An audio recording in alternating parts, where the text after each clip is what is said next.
보실 말씀은 요한일서 4장 1절입니다. 사랑하는 자들아 영을 다 믿지 말고 오직 영들이 하나님께 속하였나 분별하라. 많은 거짓 선지자가 세상에 나왔습니다. 아멘. 때가 말세라고들 하는데 말세가 되면 어떤 현상이 있을 것인지 주님은 여러 가지 징조에 대한 말씀을 주셨습니다.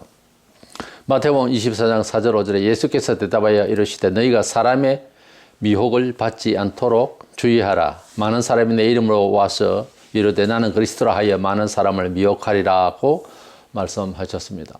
말세가 되면은 우리 특별히 교회 사회에서 거짓된 선지자, 잘못된 신앙을 가지고 설교하는 목사들이 많이 나타나게 될 것이고, 또 이단 사회에서는 뭐 교회가 될 수가 없죠. 교회가 아닌 성경을 이용해서 자기 사역을 생각하고 하는 이런 사이비 이단들이 많이 생겨났습니다만은, 이런 사람들이 많이 나타나면은 때가 종말이 되고, 또 주님이 오실 날이 아닌 종말이라도 그 지역 그 시기에 큰 화가 임할 것을 알고 살아야 됩니다.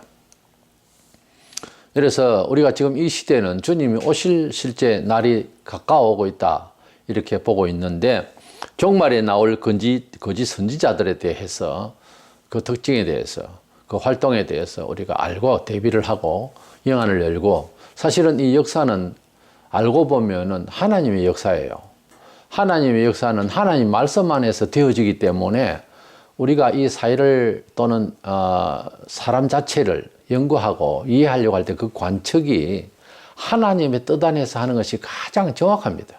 그래서 하나님의 뜻이 이 시대의 말로가 어떻게 되는지에 대한 말씀 중에 거짓 선지자들이 나올 것이다 하셨기 때문에 그들이 누군지에 대해서 알고 예수를 믿고 사회를 살아야 됩니다. 먼저 거짓 선지자의 정신은 또 다른 가르침의 영역이 아니라 바로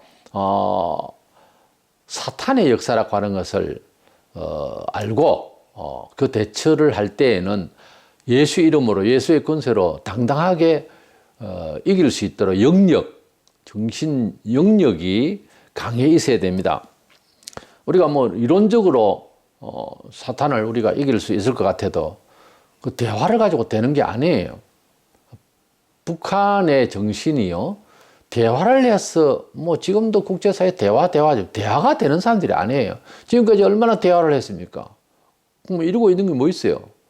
그래서 북한의 정신은 지금 김정은의 정신은 하나의 사상 체계를 넘어서서 그것은 사탄의 영역 안에 있기 때문에 영적으로 취급을 해야 돼요. 본래 그 사람의 사정 중에서도 평범하게 사는 사람은 대화와 교양과 철학으로 이야기할 수 있지만 너무 과다하고 있을 수 없는 상식 밖의 사람은요, 기도하며 종교가 해석해야 되고 사람을. 우리가 그런 일이 많이 있잖아요. 도저히 인간적으로 안 되는 사람이 있다고. 그런 사람은 기도하며 종교적으로 바라보고 해석을 하려고 해야 대책이 있는 겁니다. 나라 일도 마찬가지죠. 사람이 가지고 있는 그 중에서 옳은 게 없습니다만 특별히 거짓되고 사상적으로 아주 위해를 가하는 이런 역사 속에서 이런 사상, 저런 사람들이 어디서 그런 생각을 갖게 됐을까? 그것은 요한복음 8장 44절에 보면은 마귀가 거짓말쟁이라고 했습니다.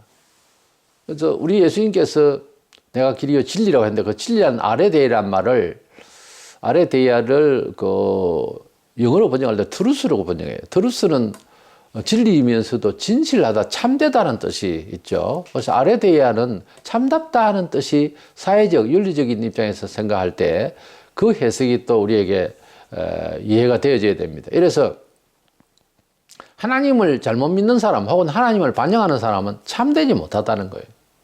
그러니까 일상에서 사회윤리적으로도 사람이 거짓말을 하고 굉장히 그 사회 속에서 합리적으로 살려고 하는, 이게 전부 다 거짓령의 발로예요. 거짓령의 영향을 받지 않으면 그렇게 될 수가 없어요. 성령을 받고 하면 진리대로 살려고 하고 진리는 참되게 하고 정직하게 살려고 해요. 사람이 예수 믿고 나면은 그렇게 정직성이 아주 대단히 뛰어나게 표가 납니다. 그 사람이 일상에서 안 그래도 변화를 받아가지고 새롭게 돼버려요. 그렇지 않았는데 그 예수 안에서 예수의 영을 받으면은 이것은 뭐 종교적인 영어로 오해하지 마세요. 사회윤리적으로는 굉장히 정직하게 사람을 만들어요. 디모데전서 4장 1절에 성령이 밝히 말씀하시기를 후일에 어떤 사람들이 믿음에 떠나 미혹하는 영과 귀신의 가르침을 따르리라. 후일에 말세를 말해요. 이미 2000년 전에도 그런 일이 있었습니다만은 말세가 되면은 사회가 거짓되고 교회가 거짓되고 거짓의 영이 판을 친다는 거죠. 이 사회가.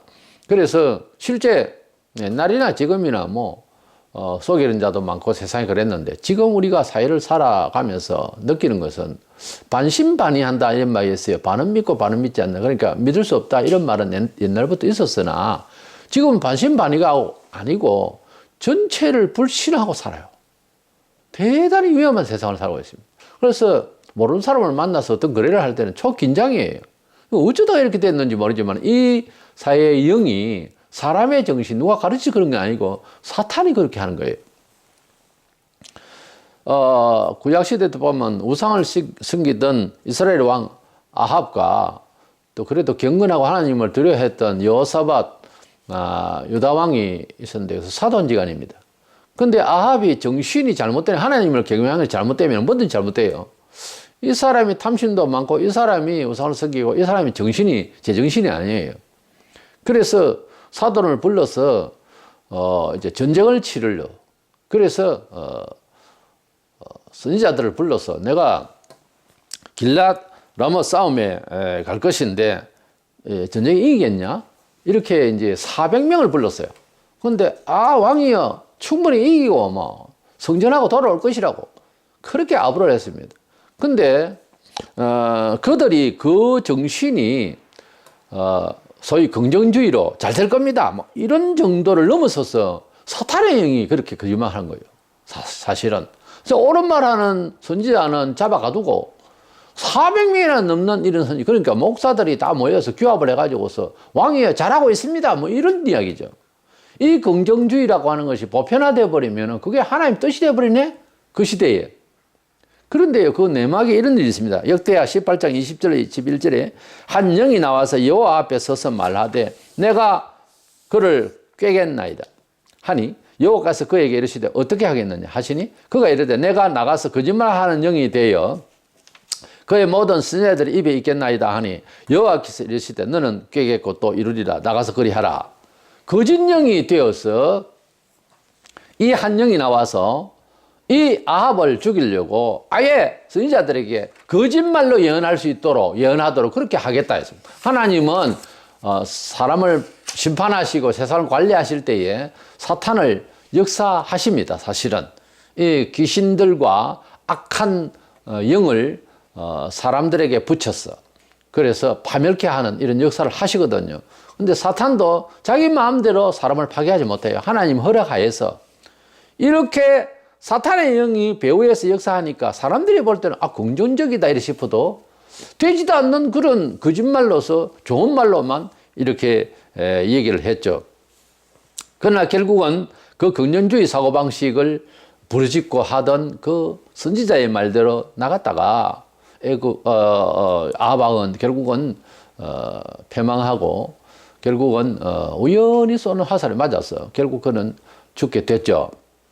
하나님의 뜻은 우연하는 게 없습니다. 근데 사람이 볼 때는 그렇다는 거죠. 자기는 절대로 안 죽을 것 같고 해도 결국은 죽고 말았어요. 우리가 하나님의 뜻이 실질적으로 객관성 있게 그 사람에게 적용될 가치나 그럼 밝히지도 않는데 무조건 하고 잘 될 거다.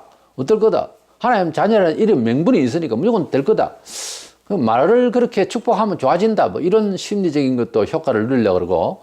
그런데 성경적으로 보면 아무나 그냥 교인이라고 해서 넌 축복받았어. 넌 하나님 백성이야. 그렇게 너는 잘 될 거야. 물론 덕담이라고는 있을 수 있어요. 덕담은 덕담일 뿐이지 약간의 용기를 줄 수 있고 하는 것 뿐이지 실제로 극한 상황에서 실제로 미래 시간에 하나님께서 역사하실지는 하나님과 그 사람 사이에서 이루어질 일이지 아무나 그렇게 좋은 말로만 한다고 되는 게 아닙니다. 성경에 없는 말을 지어내거나 있는 말을 또 없앤다든가 하면은 그건 이단이에요. 성경에서 사람이 죄인이라 하는데 우리가 죄인이라고 생각 안 하면은 죄인이 아니다 라고 한다든가 예수님이 성경에 부활해가지고 성천했고 재림하실 거라 했는데 예수는 뭐 부활 안 했다든가 있는 사건 말을 무시하거나 없는 말을 지어내거나 공자도 천국 갔다든지 이렇게 말하면 성경에 예수 외에는 뭐 구원자가 없는데 사람이 스스로 뭐 구원받을 수 없다 했는데 그 말을 또 갖다 붙이는 거잖아요. 그래서 가감하는 것은 하나님 앞에서 이것은 바로 이단을 결정하는데 결정적인 이단을 판단하는데 결정적인 요소예요. 그러니까 하나님 말씀이 있는 보편 진리, 굵직굵직한 이 뼈대 보편 진리를 부정하고 없는 걸 또 만들어서 진리처럼 말하고 이런 사람 옆에 가면 안 됩니다. 만약에 어떤 목사가 그렇게 말하고 어떤 단체가 그렇게 말하면 그 자리에서 잘못됐다고 증거를 하고 또 그 말을 안 들으면 그 자리에서 떠나는 수밖에 없어요. 로마서 16장 18절에 이 같은 자들은 우리 주 그리스도를 섬기지 아니하고 다만 자기들의 배만 섬기나니 교활한 말과 아첨한 말로 순진한 자들의 마음을 미혹하느니라 그랬습니다. 이래서 그리스도 인자 400명이 아방을 아부하면서 같이 먹고 살자고 그랬겠죠. 하나님께서는 그거 가지 말라고 했는데 바른 선지자를 통해서. 근데 이렇게 거짓말하고 긍정주의로 살아가고 이렇게 세속적으로 정치적으로 규합하고 하는 이것들 때문에 나라가 패망한 거예요. 이렇게 하면은 결국은 자기들 배 채우고 자기들 먹고 사는데 지장 없고 하니까 그렇게 하는데 지금도 어느 시대나 마찬가지예요. 교회가 타락하면은 정치하고 합세하면서 아부합니다. 사실은 세상 정치가 옳은 게 잘 없어요. 보통에 가면 바라보면 이 정치라는 것이 정직하게 못해요. 근데 거기에 규합해가지고 목사라는 사람들이 정치에 아부를 하고 결국 뭡니까? 혜택이 있으니까 그러죠. 어떤 혜택을 받고자 하는 거죠. 자기 배를 채우기 위해서. 이 성경이 그랬잖아요. 로마서 16장 18절에. 저 교활한 말이나 하고 이런 목사들이 한국에도 수두룩합니다. 주님께서 이러시되 때가 되면은요 마태 24장 11절에 거짓 선지자가 많이 일어나 많은 사람을 미혹하겠으며 그랬어요. 오늘날 교회사에 한국에 수십만의 메신저가 있는데 교회 지도자가 있는데 이런 사람들이 지금 과연 하나님 앞에서 정직하게 자기 목숨을 걸고 일하는지 이것은요 뭐 어떻게 통계를 정확하게 내기가 어렵지만 우리가 경험한 바 보면 하나님을 두려워하는 코람데의 정신으로서 하나님 앞에서 사는 것보다 이건 너무도 종교적인 그런 직업의식을 가지고 사는 것 같아요. 그리고 심지어는 지금 이 혼란 전국에서 정치에 아부하고 하는 이런 목사들도 너무 많습니다.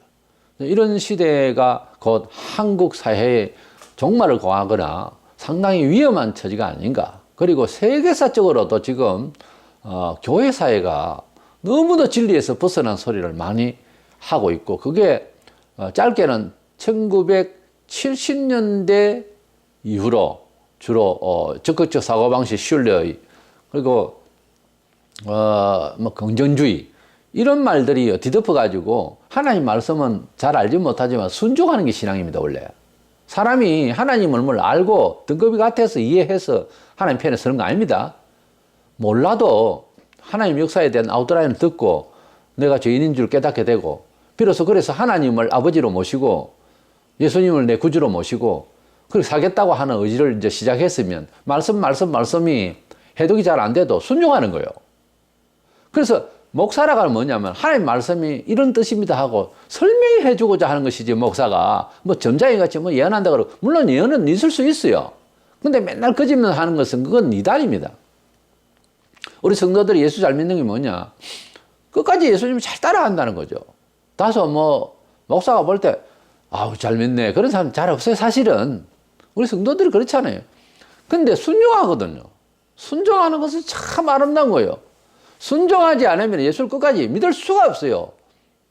그래서 교회 다니다 그만둔 사람은 내 생각이 맞다는 거지. 세상적으로 비춰볼 때 아니라는 거지. 거기서 이제 자기가 무너지는 거예요. 세상이 옳은 줄 압니까? 세상이 옳지 않다고 생각했기 때문에 믿었으면 끝까지 가야지. 그래서 하나님을 믿는 것이 어제 오늘 일인 것 같으면은 의심할 수 있고 다른 종교도 갈 수 있고 그만둘 수도 있어요. 2000년이라는 세월 동안 기록이 있잖아요. 세계사적으로. 우리는 어차피 모르는 것을 이제 발굴하고 개척하고 또 역사를 만들고 또 그것이 보편화되고 합니다만은, 아니, 시기가 한 100년만 돼도 의심을 할 수 있지. 그러나 지금 2000년이라는 세월을 갔으면은, 뭐, 이건 뭐, 앞뒤 잴 것 없이 믿어야죠. 객관적 사실이 충분한데, 인지 뭐 내가 어떤 종교를 만들어가지고 대항을 해봐. 안 됩니다, 그거는. 시기가 너무 짧으면은 세계 종교라고 하지 않잖아요. 세계 3대 종교 할 때는 굉장한 세월이 있기 때문에 증거 자료가 있어서 세계적이다 그래요. 뭐 회사도 그렇고 상품도 그렇고 사람이 하는 일도 그렇고 장기간의 그 객관적인 자료에 의해서 평가를 하잖아요, 원래. 어제 오늘 가지고는 안 돼. 처음에는 막 어제 오늘 새로 생긴 발명품이나 어떤 주간에 이슈가 있으면은 비평이 되어지고 그러겠죠. 시간이 좀 흘러야 됩니다. 그 뭐 얼마 안 가서 또 무너지면 아닌 거죠. 근데 적어도 한 100년 만이라도 가면 대단한 거죠. 근데 2000년이라는 세월이 갔단 말이에요. 그랬을 때는 뭐 2000년이고 1000년이고 이 지나간 이런 이제 여러 사상이나 종교나 이런 것들을 이렇게 비교하면서 분석해 볼 만하죠. 엄청난 세월이잖아요. 그래서 우리 기독교는 하나님 앞에서 어떤 종교든 어떤 철학이든 상대해서 볼 때에 최고 우월하고 우월성이 있고 탁월하고 완전합니다. 그래서 우리가 예수님을 믿을 때에는 하나님 말씀에 의해서 그 증거 자료가 너무 많고, 그리고 타 종교나 이단들, 사이비는 보면 하나님 말씀에서 벗어나 있습니다. 그 말은 하나님 말씀은 참되거든요. 거짓말을 해요. 그 사람 뒤를 밟아보세요. 자꾸 거짓말을 해요. 거짓말을 밥 먹듯이 하고 또 한 번의 실수에 실언이 아니고 거짓말을 연거푸하면은 그것은 벌써 귀신이 들은 거예요. 그렇기 때문에 이런 점을 잘 알고 우리가 믿음을 지켜나가야 될 줄로 믿습니다. 그리고 두 번째로는 종말에 나타날 이 거짓 선지자들의 특징이 뭔가 하면은 자기를 과시하면서 특별히 이적주의로 나갑니다. 대부분 이적주의로 미혹을 해요.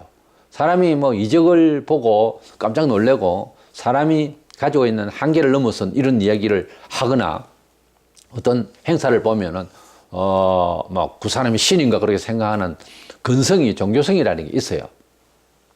그래서 이 이적주의로 나가는 것을 우리는 어떤 면에 있어서는 긍정적인 면도 있는데요. 굉장히 위험한 것이, 특별히 사회가 어지럽고 위험한 그런 사회 성격이 있을 때는, 그런 사회의식 속에서 이적을 행하는 어떤 사람이 두각내게 보인다 이럴 때는 두 가지 측면이 있어요.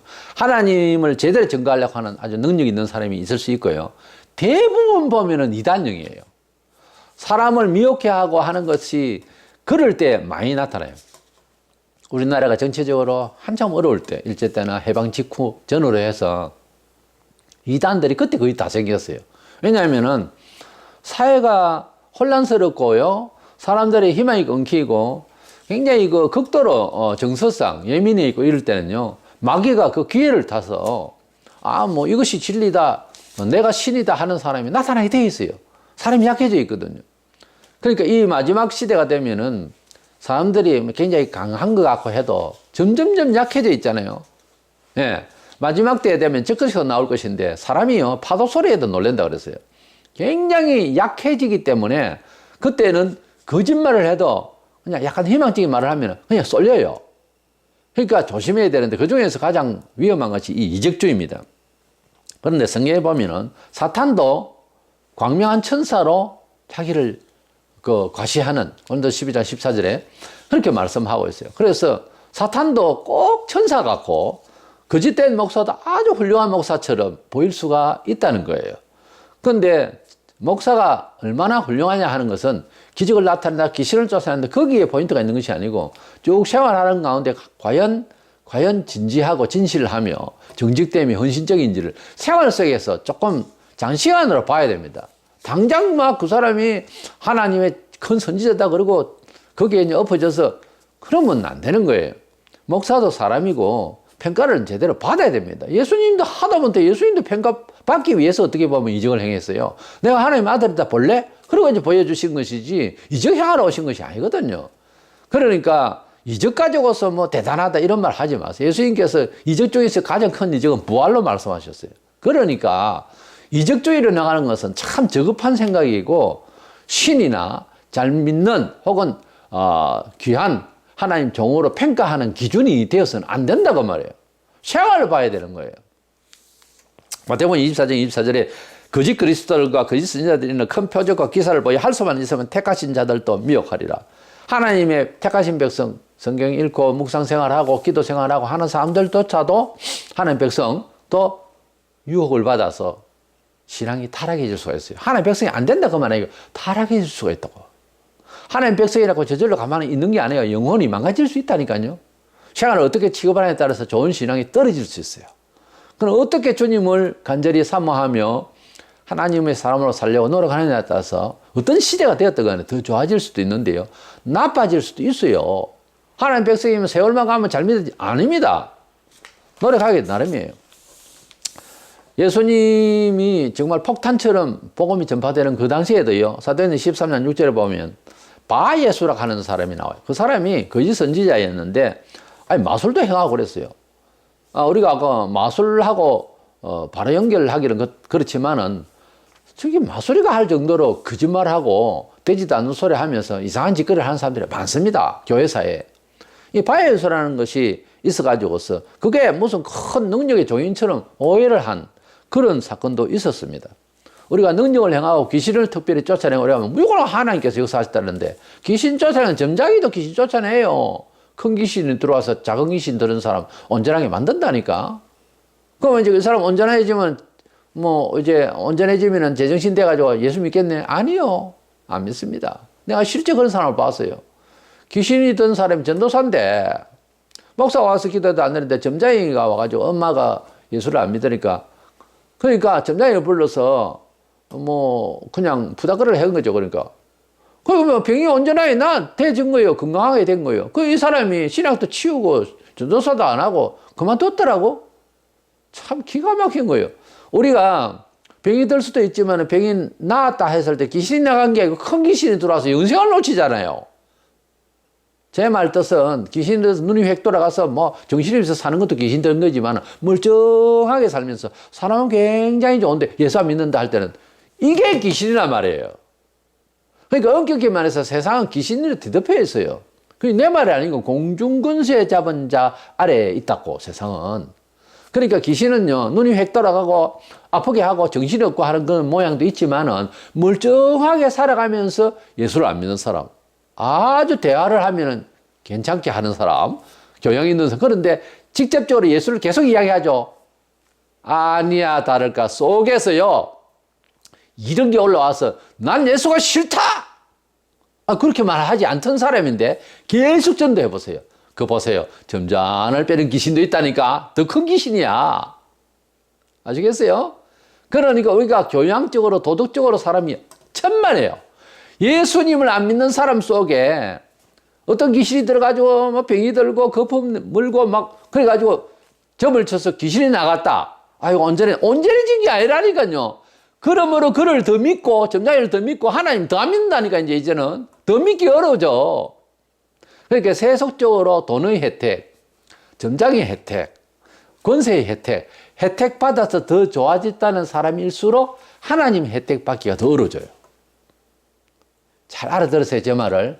세상에서 차라리 찍히고 환난 받고 아무 혜택도 못 받고 이런 사람은 예수 혜택 받기 위해서 단순해져요. 근데 세상의 맛을 봤잖아요. 권세의 맛을 보고 돈 맛을 본 사람은 예수님이 도와주시는 맛을 보려고 대책을 하질 않아요. 그게 더 무서운 거예요.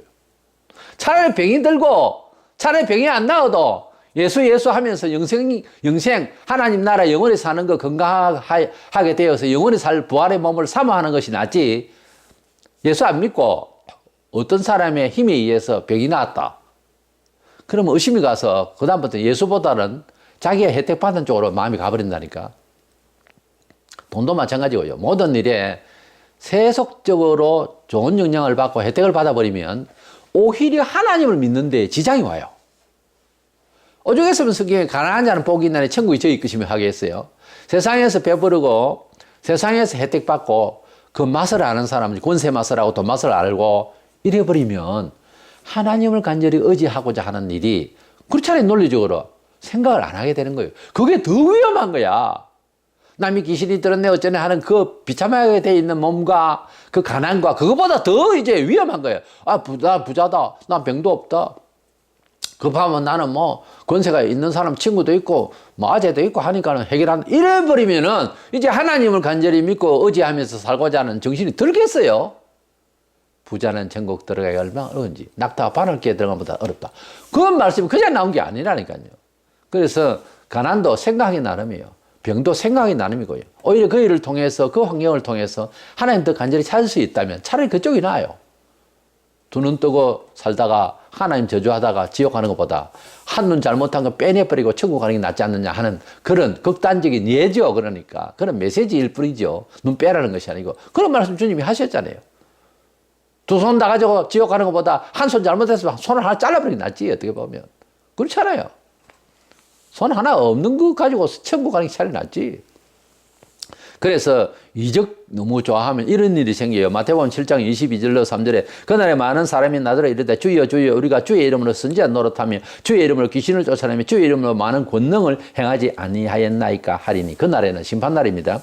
그때 내가 그들에게 밝히 말하되 내가 너희를 도무지 알지 못하니 불법을 행하는 자들아 내게서 떠나가라 하리라. 주님이 심판날 여러 사람을 놓고 양과 염소를 가리듯이 이제 심판을 하실 것인데 한 사람이 아니에요. 여기에 선지자들이 많이 왔어요. 많은 사람이 왔어요. 이제 교회 지도자급이죠. 말세가 되니까 쭉 왔는데 선지자라 하지만 구약에 이제서 신약으로 넘어가는 과정이기 때문에 이런 표현을 쓰지요. 초기에는 선지자 이런 그 예언자 이런 그 은사도 있었고 그런 사도와 직무가 있었어요. 근데 이제 과도기적으로 있다가 이제 사도도 넘어가고 그 다음에 나중에는 이렇게 목사 체제로 이제 교회가 됐습니다만 그게 이 상황이 그때니까 이제 선지자가 말이지. 지금 읽으면 이건 목사를 말해요. 말세에 이제 심판 끝날에 하니까. 그 이제 그 많은 사람들이 그러니까 많은 목사들이 우리는 뭐 기적도 행하고 했지 않습니까? 하고 자기를 과시하면서 주님 우리는 귀신도 쫓아내고 주의 이름으로 당신의 이름으로 내가 했지 않습니까? 그럼 고맙다 잘했다 이래야 되는데 주님께서는 불법을 행하는 자들아 혼자 안 해요 자들아 많은 사람이 했기 때문에 이거는 여러 목사들이 이렇게 귀신을 쫓아내고 할 때에 교인들은 뭐야? 와 우리 목사님 대단하다 이랬을 것 아니에요. 근데 불법을 행하는 자 이 법이라고 하는 거는 아노미아라고 하는 건 하나님의 법 총체적으로 하나님 율법을 말하는데 지금식으로 말하자면은 복음의 하나님의 능력을 말해요. 그 뒤에 말씀을 보면 내 말을 듣는 자는 반석에 집을 짓고 이런 말씀이 나오거든요. 그러니까 예수님의 뜻대로 안 했다는 거지. 포괄적으로 말하면 예수님의 뜻대로 좀 구체적으로 말하자면은 성경적으로 살지 않았고 전도하지 않았고 설교하지 않았고 교회 운영하지 않았다 그 말이죠. 지금 보세요. 성경적으로 하는 목사가 누군지 성경적으로 인도하려고 하는 교파가 어딘지 성경을 성경답게 이야기하고자 하는 신학교가 어딘지 그걸 잘 알아야 된다 이 말이에요. 우리가 교회를 다니면서 성경적으로 목사님이 말하는지를 내가 평가를 하려면 나도 성경을 읽고 어쩔 수 없이 좀 배워야 되는 거예요. 얇게 배워서는 안 되겠지만 그래 저래도 못하니까 먹고 산다고 바쁘니까 목사님 어느 신학교를 나왔고 그 신학교에서 어떤 데인지도 알아야 되고요. 또 이 내가 다니는 교단의 이 전통성이 어떤 건지도 알아야 되고 참 진지하고 정직하고 좋은 평가 있는 사람한테 물어도 보고 그래서 일생 예수 믿는 일인데 자기 신앙생활에서 잘 정착을 하고 그리고 정립을 했어요. 자기 정체성이 분명해야 되는 거예요. 말세가 되면은 별 사람이 다 있어요. 그러니까 말세 사람을 조심하라 했기 때문에 교회 목사도 이렇게 자기가 구원을 못 받았으니 이 사람 이야기를 들은 교인 중에 혹시 예수님 구주를 믿었으면 구원은 받겠지. 그러나 이런데 미혹을 받은 교인들이 이 목사의 말대로 살았을 것 아니에요. 이 거짓 선지자들 이 불법을 행한 자들, 하나님 뜻대로 아니고 복음지지 않고 성경지지 않은 사람들이 말세가 되면은 많이 일어나서 특징이 뭐다? 귀신을 쫓아내고 권능을 행하고 뭐 그것도 예수 이름으로 명하는 예수 이름을 가지고 그게 얼마나 평신도로서는 얼마나 분석하기가 힘들잖아요. 그렇기 때문에 목사의 직무로서 말세가 되면 내가 알기로는 영분별 은사를 무조건 이건 필수적으로 받아야 돼요. 영적으로 분별력이 있어야 돼요.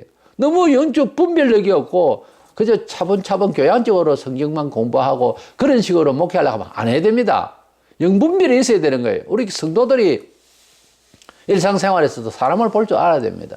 아무리 잘 봐도 실수하는데 그냥 뭐 인격적으로만 전부 다 이해하면 안 돼요. 예수의 영으로 성경적으로 말하고 태도를 취하는 사람인지 인생을 살고 있는지 그걸 알아야 되는 겁니다. 안 그러면 이와 같은 불상사가 일어난다니까요. 말세가 되어서 심판날 주님이 이들에게 어쨌습니까? 불법을 행하는 자더라. 이 불법을 행하는 자더라. 하나님 법대로 안 하면은 아무리 능력이 나간다 싶어도, 그러니까 어떤 면에 있어서는요, 성령으로 살래, 하나님 말씀으로 살래 하면 듣기가 좀 그시기 하지만 성령으로 사는 것보다 말씀대로 사는 게 나아요. 성령으로 산다는 것은 나중에 잘못하면 그건 종교적으로 살아갈 가능성이 많아요. 위험해요. 심리적으로 살 수, 그거 성령이라 그러고 오해를 하고. 그러나 하나님 말씀대로 살면 객관적이 있잖아요, 성경은. 성경대로 산다는 말이 더 중요한 말이에요. 마태 7장 15절에 거짓 산자들을 상가로 양의 옷을 입고 너희에게 나오나 속에는 노략질하는 일이라 그랬어요.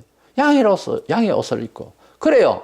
우리 옷도 그래요. 옷맵시를 위해서 좋은 옷도 깨끗한 옷도 입을 수 있죠. 근데 이리가 양의 옷을 입고 양들이 있는 곳에 들어가서 양을 잡아먹는다는 말이 있는데 뒤집어 쓰고. 근데 그 비유컨대도 하지만 또 그 혹도 그렇게 할지도 몰라, 이리가. 이렇게 우리는 뭐 옷을 입어도 아주 곱게 단정하게 이렇게 입고 사람이 이제 맞이하면 또 뭐 깔끔하게 또 꾸미고 이래가 하면 사람 참 좋게 보여도, 만약에 그 사람이 간첩이다. 혹은 얼굴을 봐서는 도저히 간첩 안 같고 사기꾼 안 같은데 쏘간 일이 얼마나 많습니까? 우리가 외모와 그 옷차림새만 가지고서 그 사람 판단하는 거 아닙니다. 물론 그렇게 단정해야 되지만은 그걸로서 그 사람 전부, 그 사람 영혼 상태로 읽어서는 안 된다고 말이에요. 또 그 사람이 업적이 뭐 귀신 쫓아내다 못한 그 사람이 하나님 사사다 이렇게 할 수 없다는 거죠.